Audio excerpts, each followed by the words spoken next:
Bom dia mais uma vez. Eu sempre gostei muito da carta aos Colossenses. Eu acredito que ela seja uma carta que traz muito daquilo que nós devemos esperar ser em Jesus Cristo. Nossa identidade está muito nessa carta e deveríamos estar mais atentos às realidades que elas nos propõem. Mais precisamente, olha na sua Bíblia, por favor, que o verso 21 e 22 nos ajudam muito a compreender o que vamos hoje estar estudando pela manhã, nessa aula que é única no sentido de que ela não vai ter uma continuidade em termos objetivos, mas que ao mesmo tempo é uma aula que é um prelúdio das considerações do próximo mês. Diz assim a palavra do Senhor: e vocês que no passado eram estranhos e... O que está na sua Bíblia? Inimigos no entendimento pelas obras más que praticavam. Agora, porém, ele o quê? Reconciliou no corpo da sua carne, mediante a sua morte, para apresentá-los diante dele santos, inculpáveis e irrepreensíveis. Existe aqui uma consideração muito importante. Ser inimigo de Deus. Ser inimigo de Deus e compreender Deus como um adversário. Muitas vezes nós não conseguimos olhar para a nossa vida pregressa de ímpio como inimigos. A gente até achava que não estava na fé. A gente faz palavras do tipo assim: eu não estava totalmente dentro, eu entendi algumas coisas, mas a palavra de Deus não diz que a nossa indiferença era apenas indiferença. Ela diz que era inimizade. Quando eu chego diante de uma premissa tal como ser inimigo, eu consigo imaginar que tudo aquilo que é Deus e tudo aquilo que Deus propunha, eu hostilizava, eu banalizava, blasfemava, e que as considerações que eu devo ter agora, elas são completamente contrárias. Agora eu sou amigo de Deus, logo eu gosto do que Deus gosta, eu amo o que Deus ama, eu desejo o que Deus deseja. Porém, se por um lado fomos justificados, regenerados, o processo de santificação, ou seja, o processo de separação do que há lá dentro, é um processo progressivo e que culmina lá na glória com o Senhor.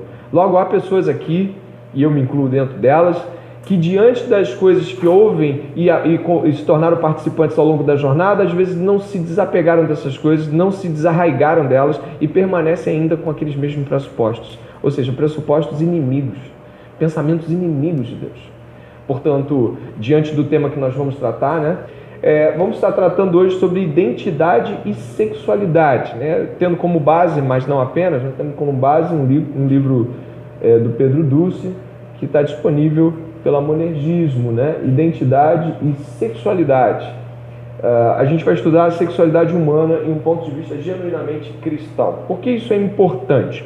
Porque nós estamos, nesse momento crucial, nos preparando para entrar em masculinidade e feminilidade bíblica, que são os nossos temas do próximo mês. Então, é impossível que não venhamos a dissolver, a afastar, a tirar do lugar aqueles problemas que a gente tem de coisas que estão diante de nós, no mundo que vivemos, e que encharcam a nossa mente com pensamentos, e muitas vezes esses pensamentos são completamente antibíblicos, mas a gente continua cultivando, levando, caminhando com elas. Então vamos estar discutindo gênero, vamos estar discutindo sexualidade, vamos estar discutindo essas compreensões desse mundo.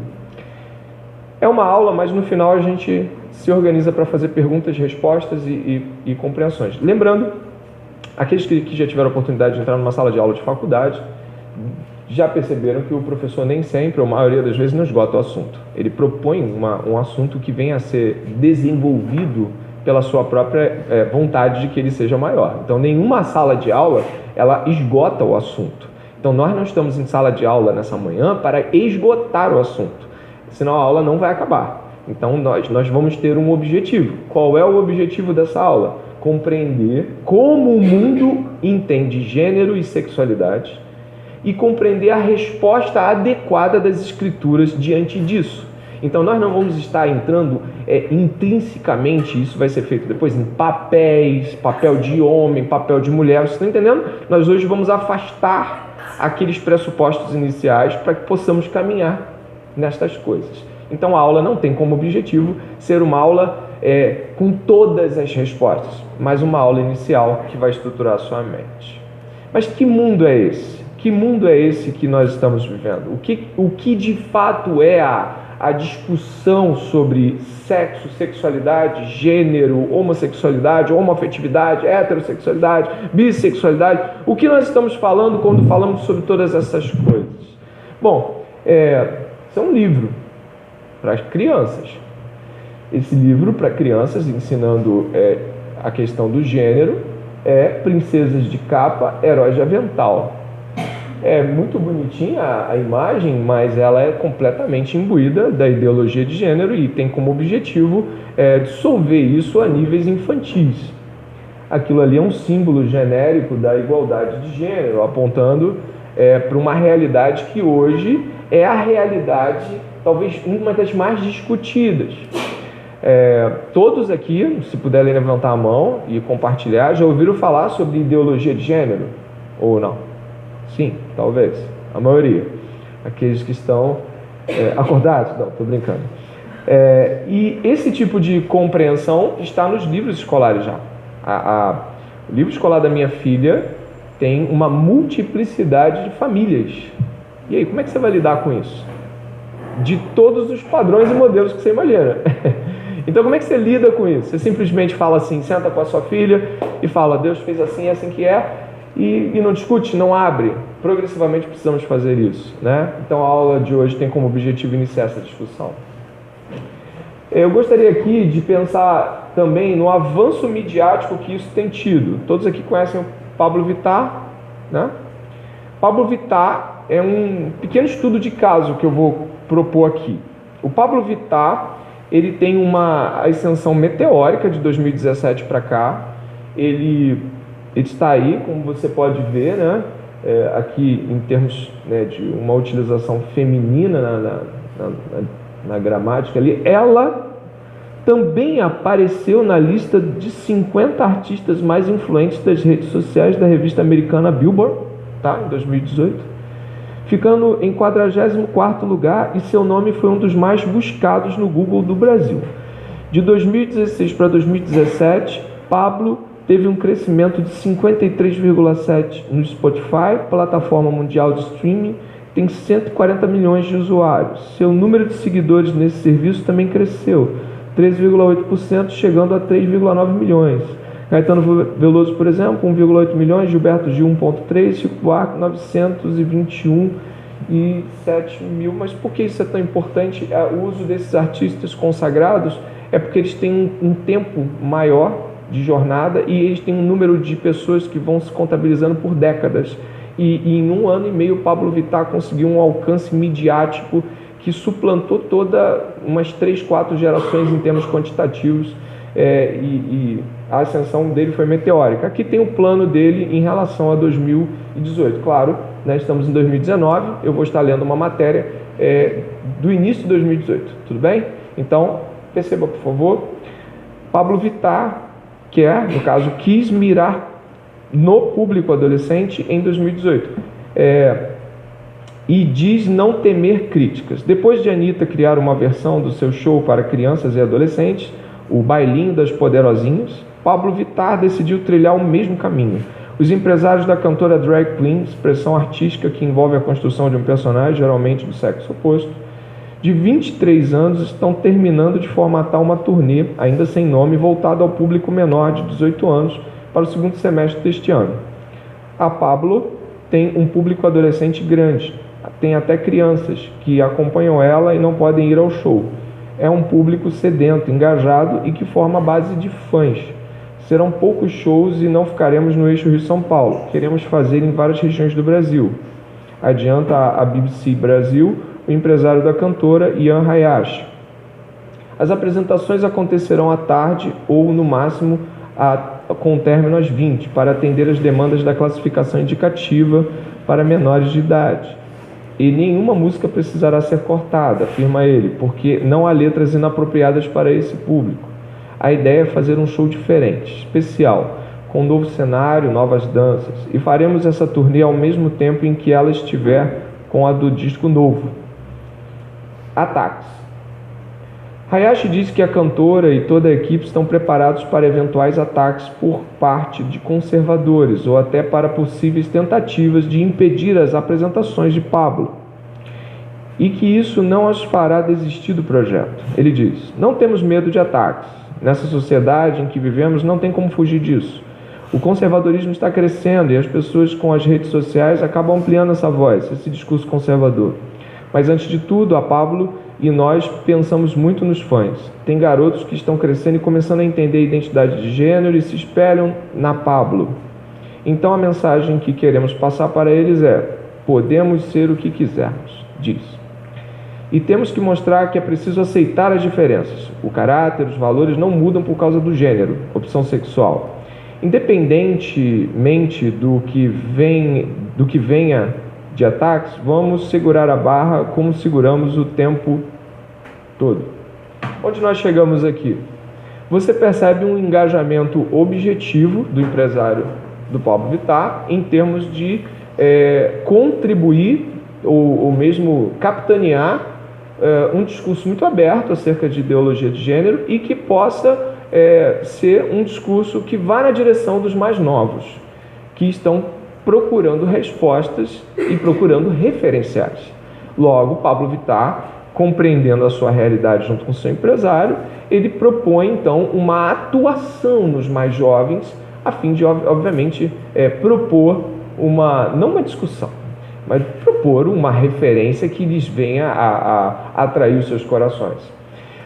Essa questão que acabamos de ler, ela me parece ser uma questão extremamente importante para a igreja. E vou dizer por quê. Engolidos pela cultura pop, do Steve Turner, um livraço que você está lendo, né, Pan? Está gostando? É bom, né? O livro é muito bom. Quem já leu Engolidos pela cultura pop?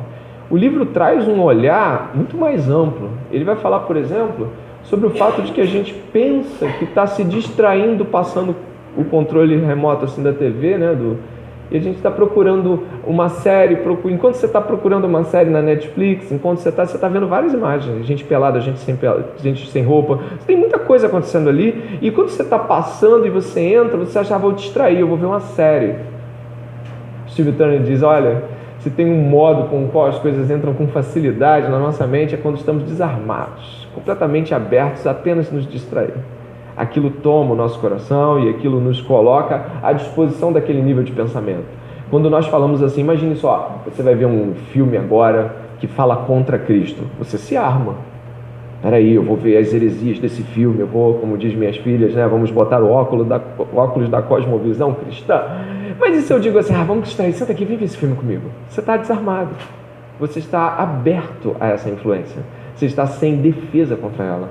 Então, Pablo Vittar ser considerado entretenimento, lazer, é como se ele fosse inofensivo a partir disso, e não é. A estrutura de pensamento dele é muito objetiva e ele está sendo muito mais intencional do que a maioria de nós. Ele está sendo intencional ao propor música, e às vezes a gente recebe a música intencional como lazer, entretenimento, e a gente vai soltar: eu adoro isso, isso é lindo, isso é legal. E aí você não julgou segundo a Bíblia, você simplesmente tomou para si. Como a igreja está respondendo a estas questões? Bom, isso é bem comum, né? Aqui do Rio de Janeiro tem essa pastora drag de uma igreja evangélica inclusiva. É um homem, né? E ele tem essa igreja que tem recebido muita gente no centro, tá? A entrevista, se você puder ver no YouTube, tem muitas entrevistas. Uma pessoa muito agradável no trato, sabe? Uma pessoa que tem uma opinião forte, mas ao mesmo tempo ela fala de um modo muito educado, e tu compra o discurso, entendeu? Lendo, orando, pregando, é igual aqui, mas é dessa forma, buscando a inclusividade. E também tem o pastor Silas Malafaia, em uma reportagem que eu li, da qual eu tirei esse título aí, eu não quero nem discussão, não quero discussão, e o não quero discussão dele é discutindo, né? Eu não quero julgar aqui a questão de maneira leviana, mas já foi dito que talvez ele seja o único que debate publicamente essas coisas. Infelizmente, talvez o cara que a gente mais vê discutindo sobre essas coisas seja um dos caras mais despreparados para ela. E que muitas vezes o que ele fala tem um fundo de razão, mas ele tem toda uma construção de discurso extremamente agressiva, o que não deixa que o outro lado compreenda qualquer coisa que ele está dizendo. Você já se sente atacado. Portanto, assim, será que aceitando ou afastando-se de um modo extremamente violento, eu consigo resolver esse nó da geração Pablo Vittar, essa confusão toda? Bom, o Pedro Dus, ele tem uma pequena crítica inicial que a gente pode pensar sobre isso. Diante de uma primeira reflexão, a necessidade de um exercício intelectual.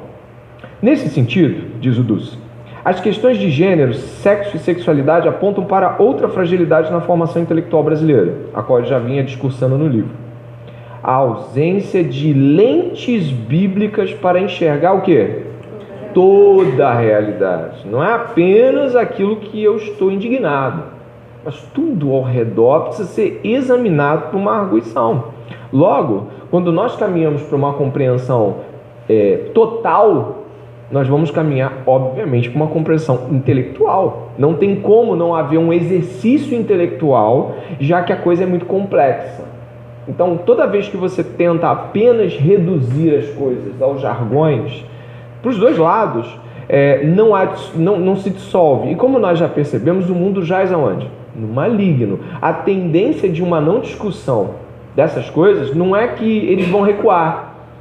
É nós em que não avançamos. No sentido de que não adianta pensar que deixar o assunto de canto fará minimizá-lo. Não, o mundo jaz no maligno, o mundo quer o maligno. Então, o caminhar pulsante de Satanás, ele não vai parar só porque a discussão saiu de pauta midiática, ele continua avançando.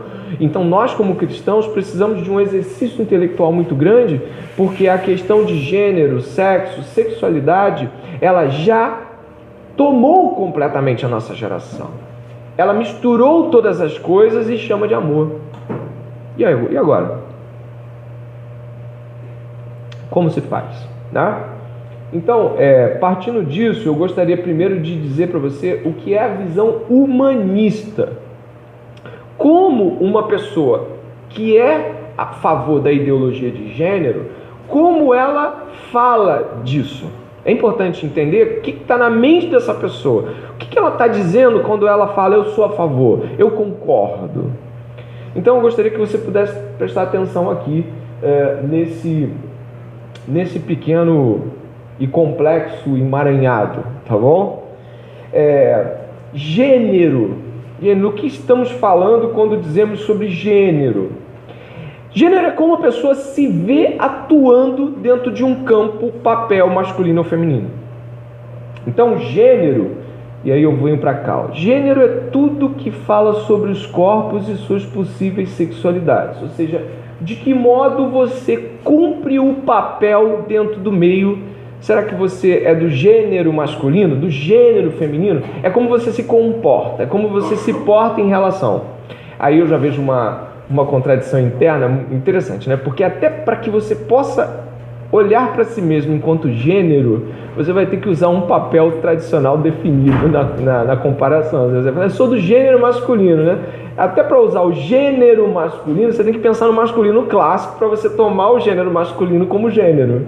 Isso já tem uma certa ironia interna. Para fazer o gênero, eu tenho que pensar no gênero tradicional.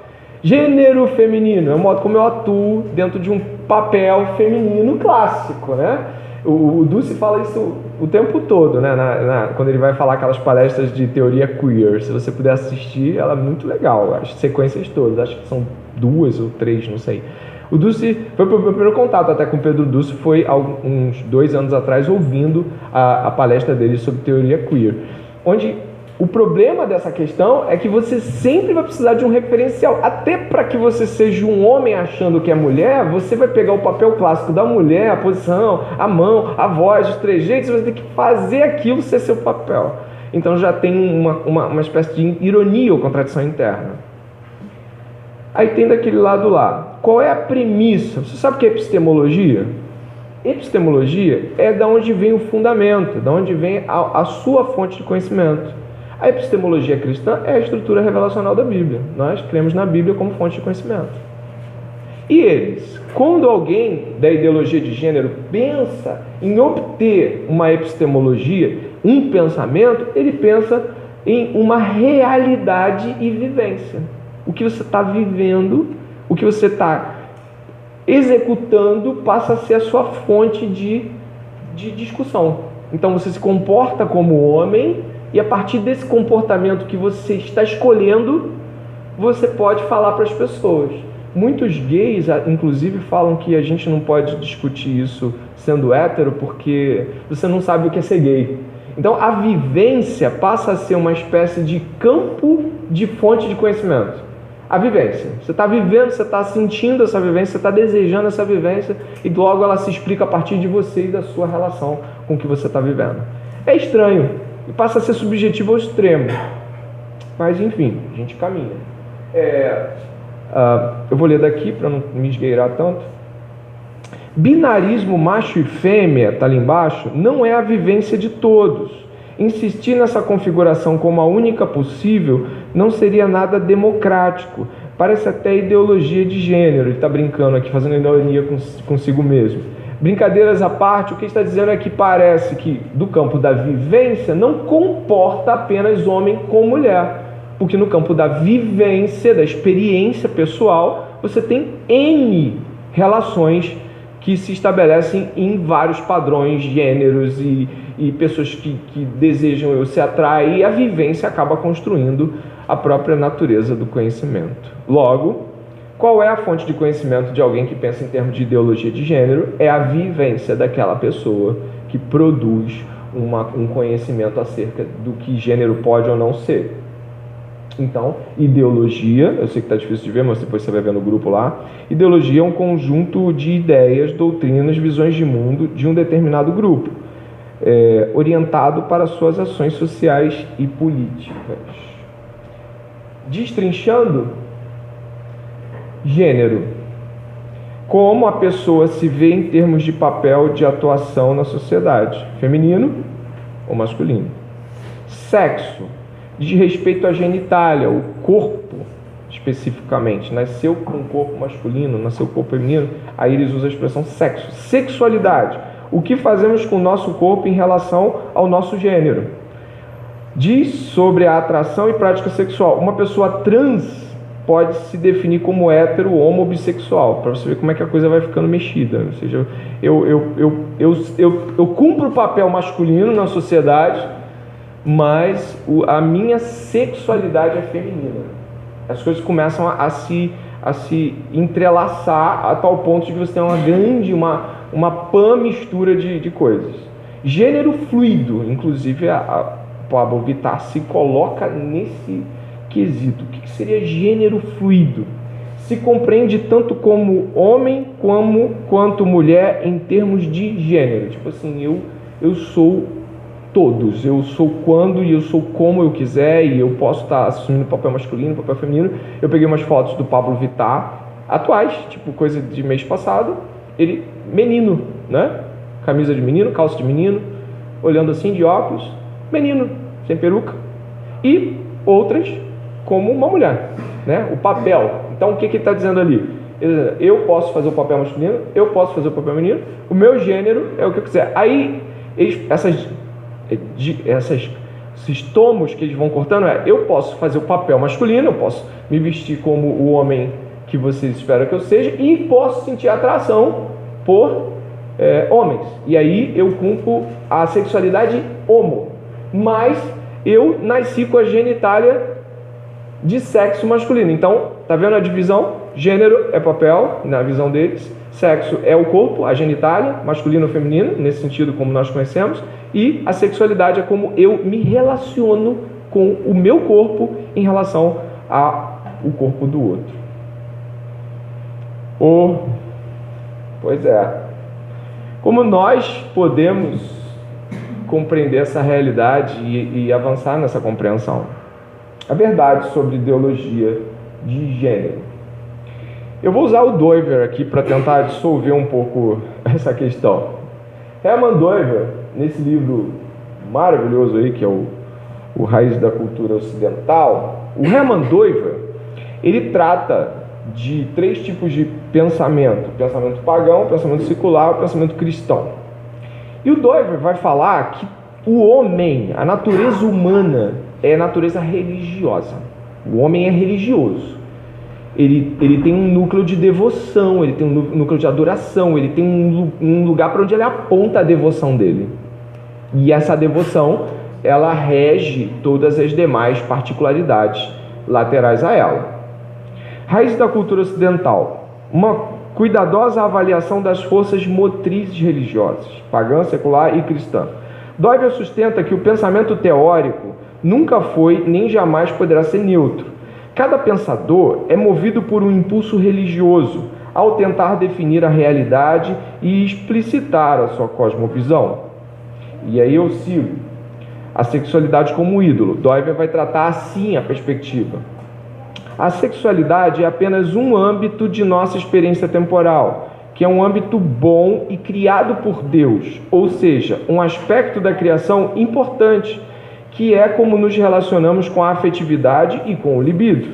Mas quando é transformado em um assunto principal para as nossas vidas, quando passa a definir escolhas sociais como certas e erradas, esta área da vida passa a ser a medida única para todos os critérios, rejeitando inclusive qualquer rejeição ou objeção às suas próprias práticas. Quando isolamos qualquer área da vida e a tornamos eticamente sagrada em termos de ser passível de questionamento, temos um ídolo.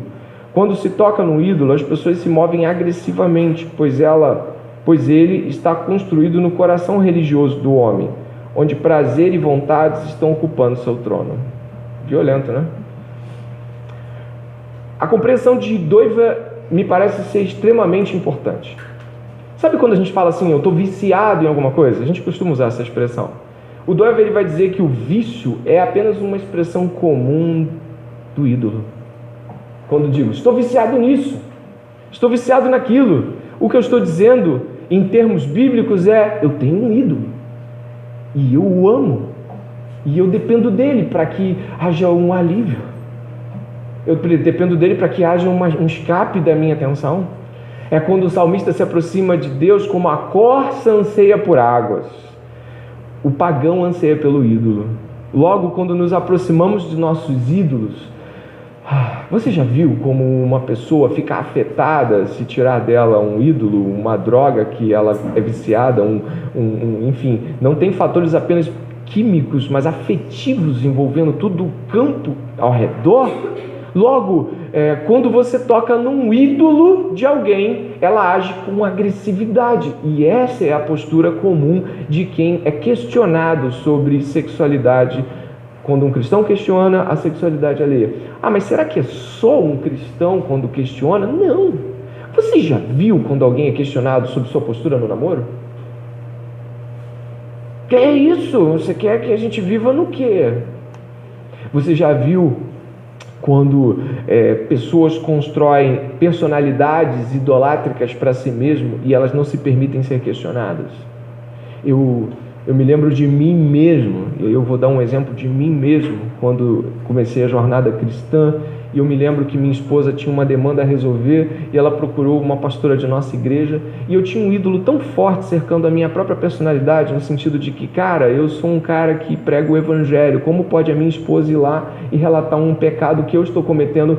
Isso aconteceu há 9 anos atrás, e eu lembro que ela saiu chorando da sala da pastora, e eu olhando aqui terrivelmente, assim, tipo, você tocou na minha, como é que se diz? Na minha reputação, né? Você tocou, agora como é que essa mulher vai me olhar? Tá entendendo?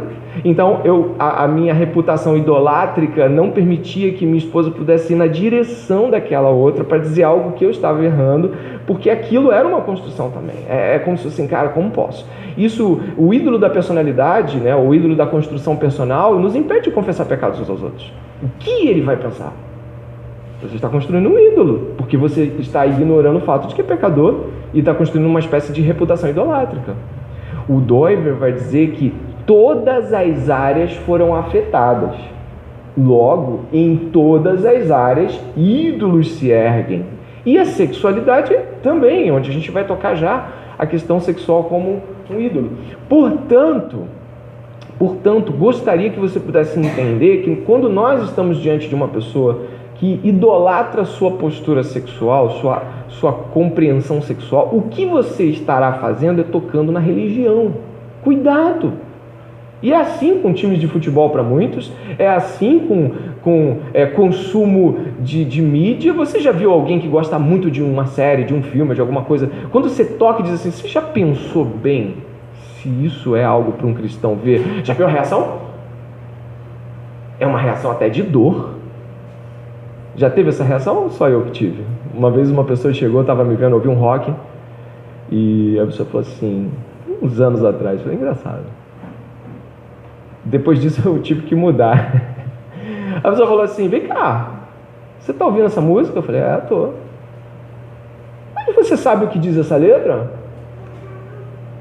Eu falei, caraca. Sabe, deu uma travada assim, eu menti feiamente, assim, tipo, eu falei, sei, claro, você acha que eu sou um cristão que ouve músicas e que eu não vejo as letras? O que ela estava fazendo?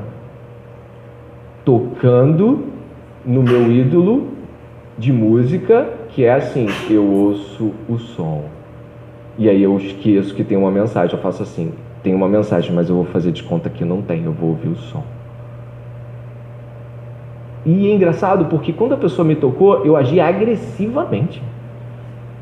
Eu agi assim, tá, cara, claro. Tipo, foi um claro, mas não foi um claro. Tipo, não, sim. Foi uma mentira ainda violenta. Por quê? Porque além de mentira, eu ainda fui violento, porque tocou em mim, tocou. Sabe, existem ídolos no nosso corpo. Poxa, você acha que essa calça tá legal? Ah, até a calça também.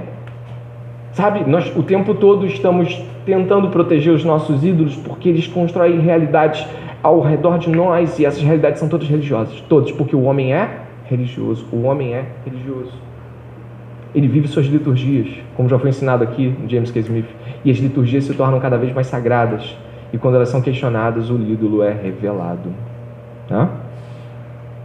Como é que a gente pode viver diante desse cenário tão desolador e buscar compreender isso mesmo, compreender a uma luz bíblica? Esse livro aqui, lançado em 85, Criação Restaurada, do Albert Waters, é muito interessante. Esse livro ele vai tratar de uma compreensão baseada na cosmovisão doiverdiana, criação, queda e redenção. Sim, todos aqui conhecem essa compreensão, criação, queda e redenção. Levanta a mão se você tiver dúvidas sobre ela. Por favor, não deixe escapar esse momento. Tem alguém que tem dúvida? Esquece a reputação idolátrica. Levanta a mão com força. Levanta a mão, levanta a mão. Amém. Todo mundo sabe, no final eu pergunto individualmente.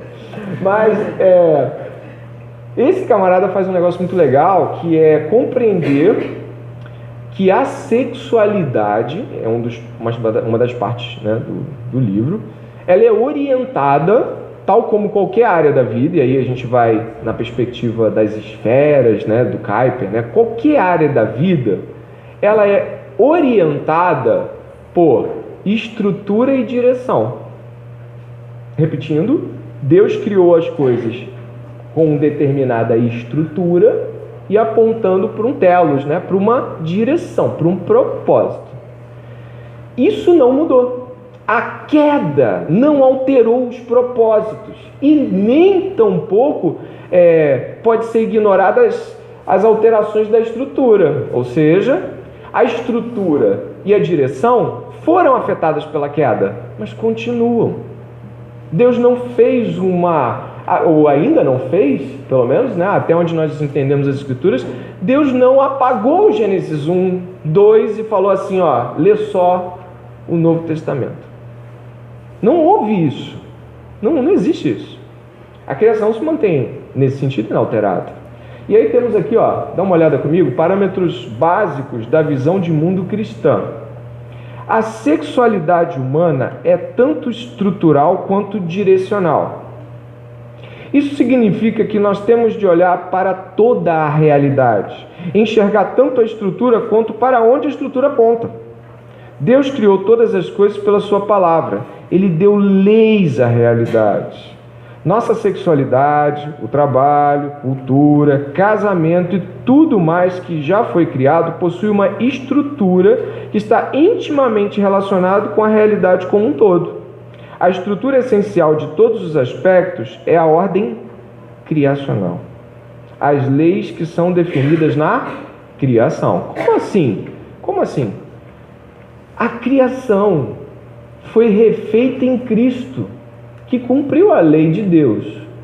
Mas em nenhum momento das Escrituras você vê uma abolição da criação. Está indo? A criação não foi abolida. Ela encontrou em Cristo a realidade para a qual foi criada. Vou dar um exemplo. O casamento não foi criado? Sim. Você acha que o casamento foi afetado pela queda? Não o pensamento de Deus acerca do casamento, mas nossos casamentos são afetados pela queda? Sim. O que Deus fez? Pegou Cristo, enviou para o mundo e casou com a igreja. O casamento passa a ser relembrado e revisto em Cristo, mas não diferente da sua proposta. Apenas temos agora o padrão perfeito de reconciliação novamente diante de nós. E seguimos. Um outro exemplo, quando diz assim, acho que é 2,14 de Gênesis, deixa o homem pai e mãe, se une a sua mulher e são os dois uma só carne. Eu já tenho falado isso. Quando é que Deus dá a carne do seu filho? Ou seja, quando é que há a união da carne do seu filho com a sua igreja? Na ceia. A última ceia propõe uma aliança.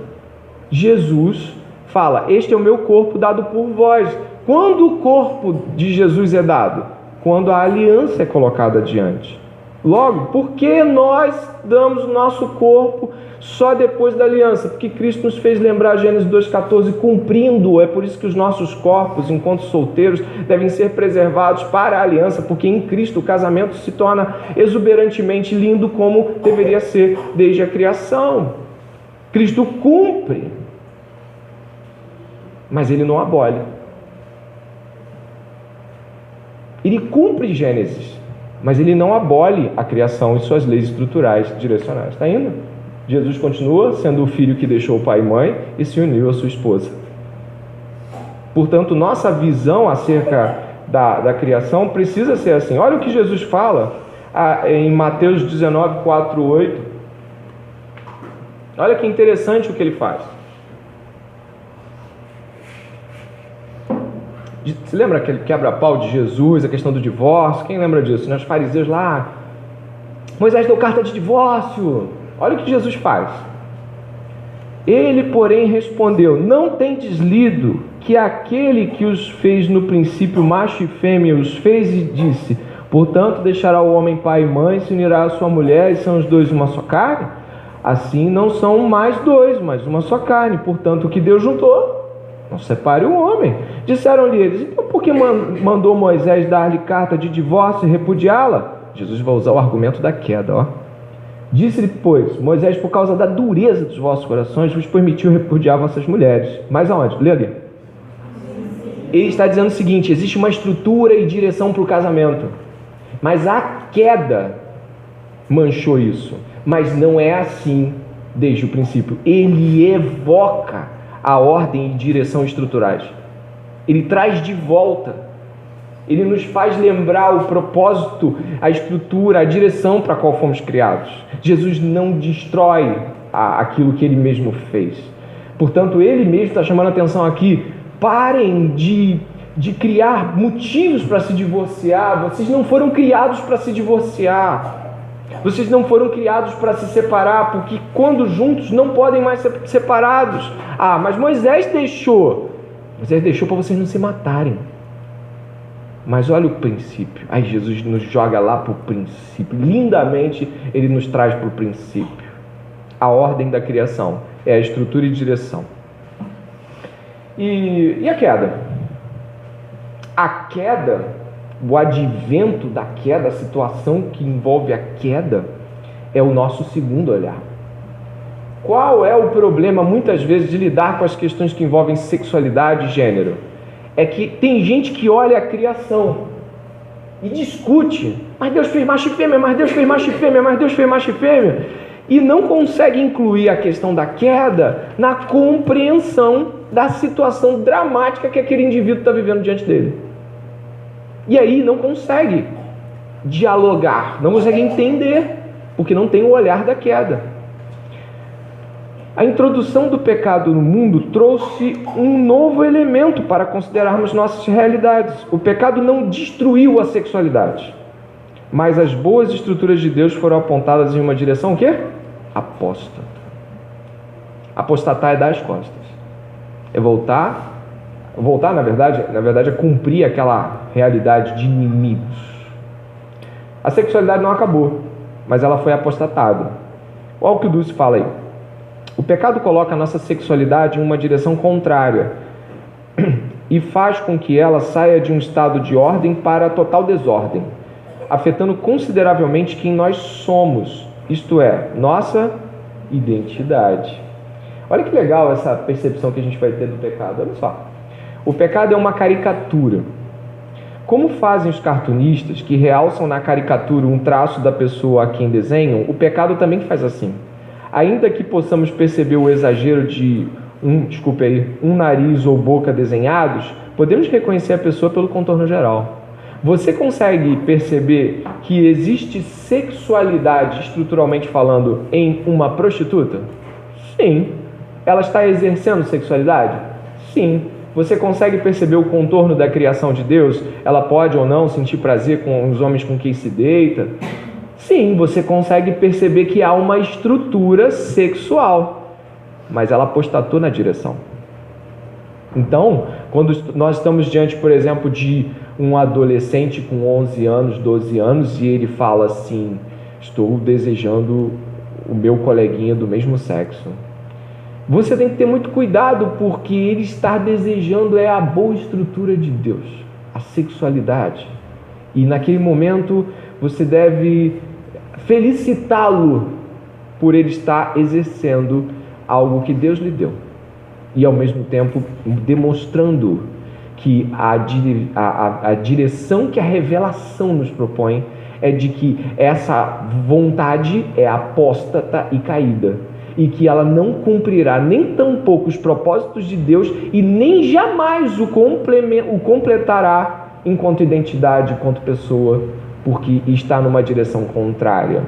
O nosso discurso muitas vezes é tão furioso e tão consternado com a revelação do pecado do outro, que nós esquecemos que olhar pornografia, se masturbar ou ter um pensamento lascívio é um pensamento e atitude apóstata, tal como aquele que acabou de revelar a sua homossexualidade.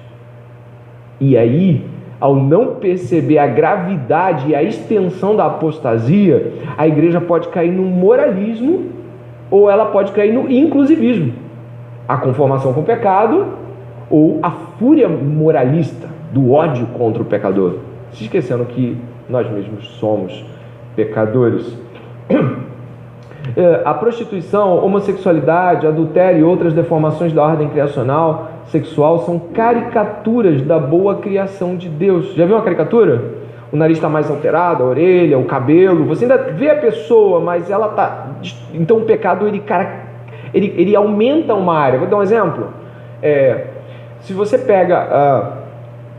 pega uma percepção do sexo quanto prazer, existe prazer e deve haver prazer envolvido na relação sexual?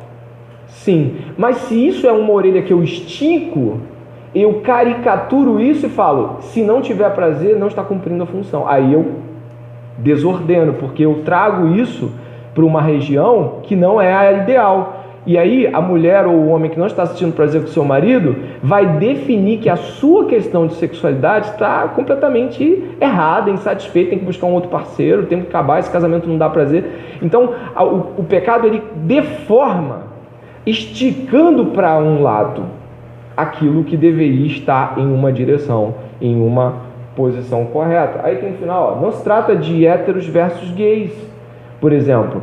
É sobre todo tipo de caricatura, desde namoros imorais entre cristãos até pedofilia ou homossexualidade. A apostasia tomou de assalto a realidade cristã. Buscando na revelação e não em sínteses humanistas. O que é uma síntese? É uma mistura de pensamento humanista com pensamento da Bíblia. Ou seja, estávamos conversando nela lá sobre isso certa feita, há 2, 3 semanas atrás. A gente estava falando de aborto, lembra? E aí, pensa comigo.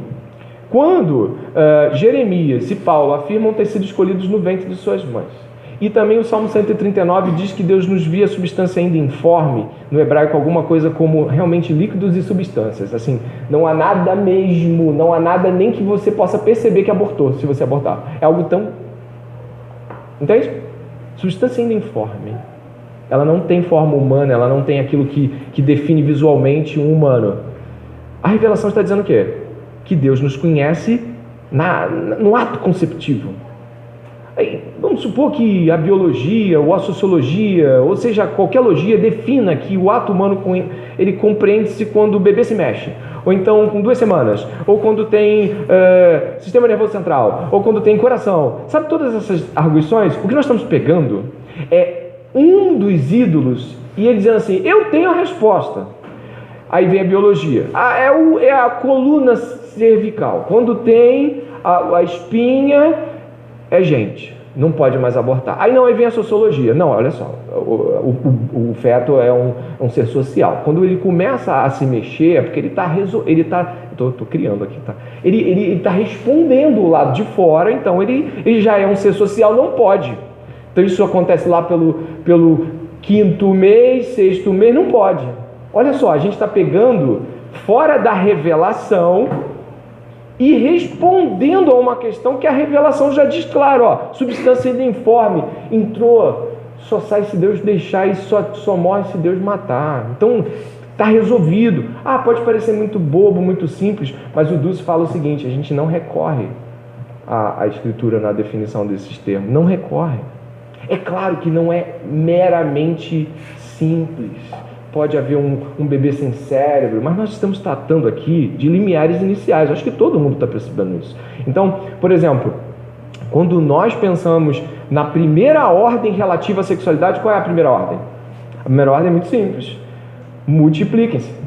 Significa que a nossa sexualidade, em termos ordenativos, está logo especificada e relacionada com a capacidade de reprodução, com como essa reprodução pode, de fato, efetivar aquela ordem.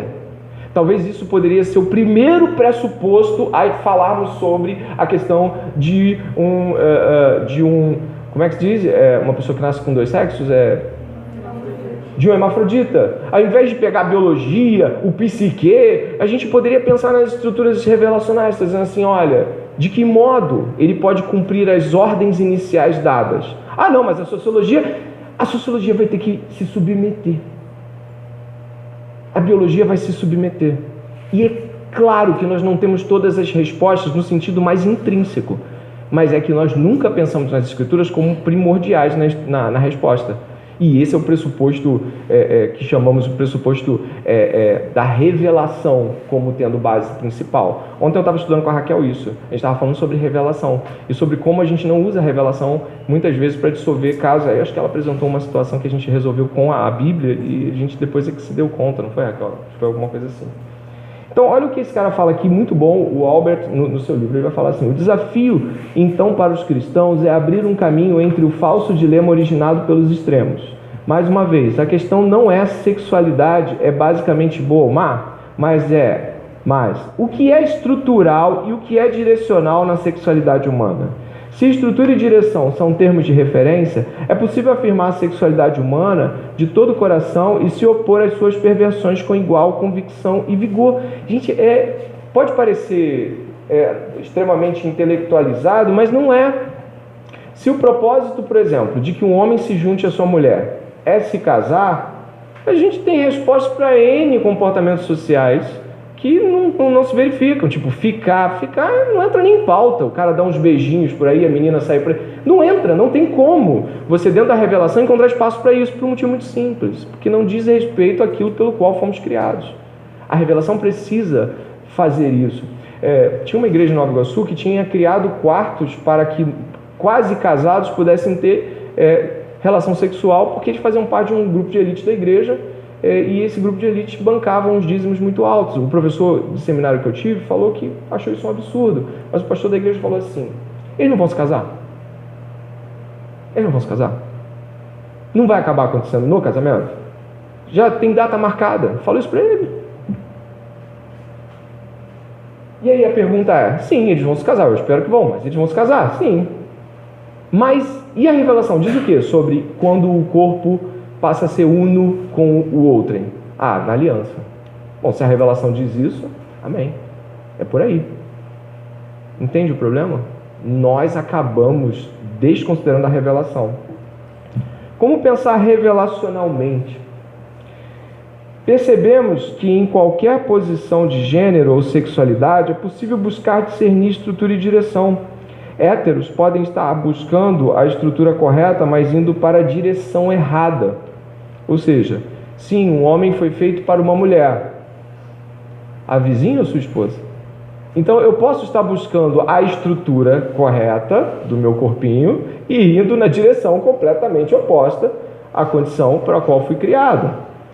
Homoafetivos também pode estar buscando uma coisa boa em termos de direção, ou seja, amar pessoas, cuidar de alguém. Você acha que todo gay é sobre... Não, tem gay que quer um companheiro para servir, para cuidar, para passar a vida, né? Mas ele está com a direção, entre aspas, correta e a estrutura errada. Em termos de direção, mas apostatando quanto a se relacionar com a estrutura criada. Um adolescente, uma criação, desculpe, errei aqui, um adolescente, uma criança, desculpe, tá? Se o Lucas puder alterar depois. Um adolescente, uma criança, um senhor idoso possuem estruturas e direções para a sua sexualidade que dependem do papel que cumprem naquele tempo de suas vidas. Pensar a estrutura e direção é compreender e entender também a complexa dinâmica cumprindo seus papéis em tempos determinados por Deus. Paulo fala em 1 Coríntios capítulo 13. Quando eu era menino, eu pensava como menino, eu agia como menino, mas agora eu sou homem. Significa que a Bíblia tem uma perspectiva mais complexa, porque ela envolve não somente a sexualidade, o que é algo bom, mas com o cumprimento das ordenanças. Então, estamos o tempo todo nos submetendo às ordenanças.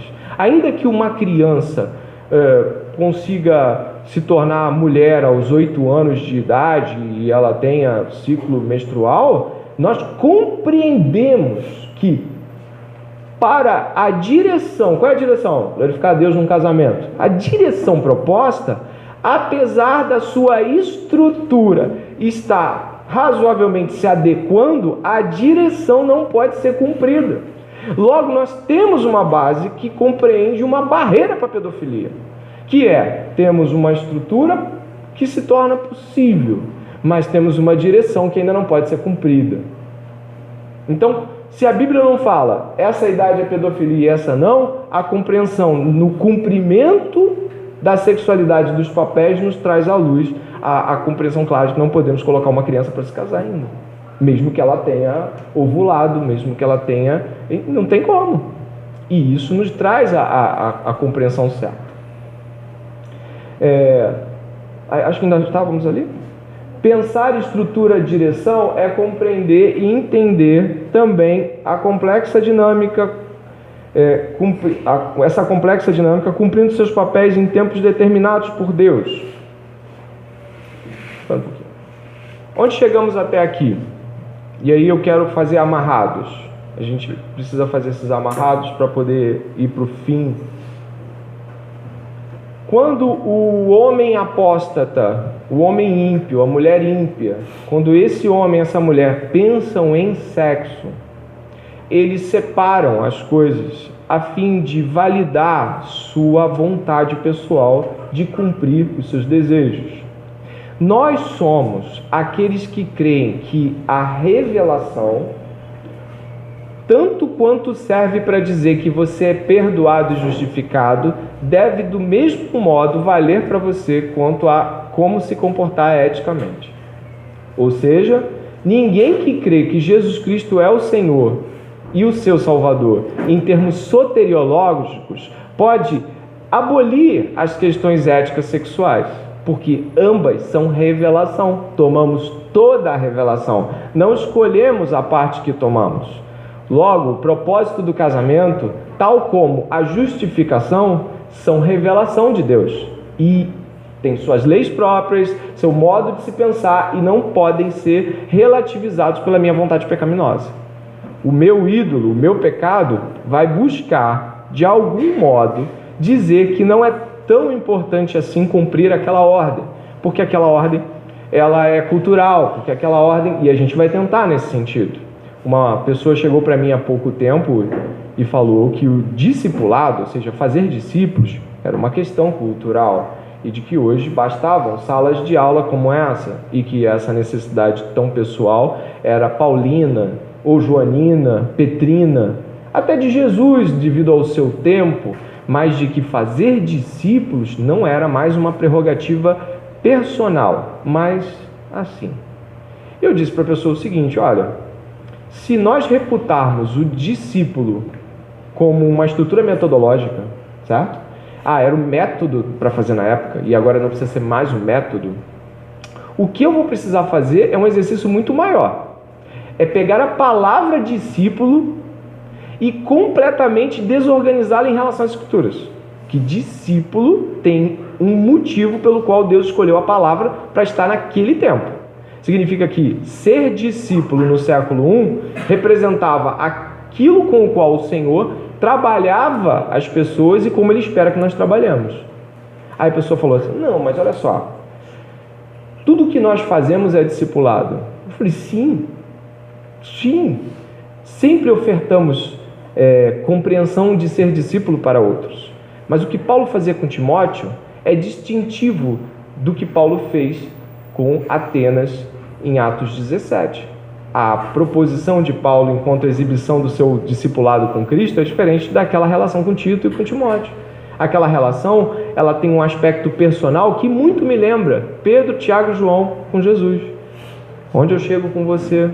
As pessoas vão buscar, diante das responsabilidades de se cumprir a criação, vão buscar relativizá-la, a fim de torná-la mera cultural.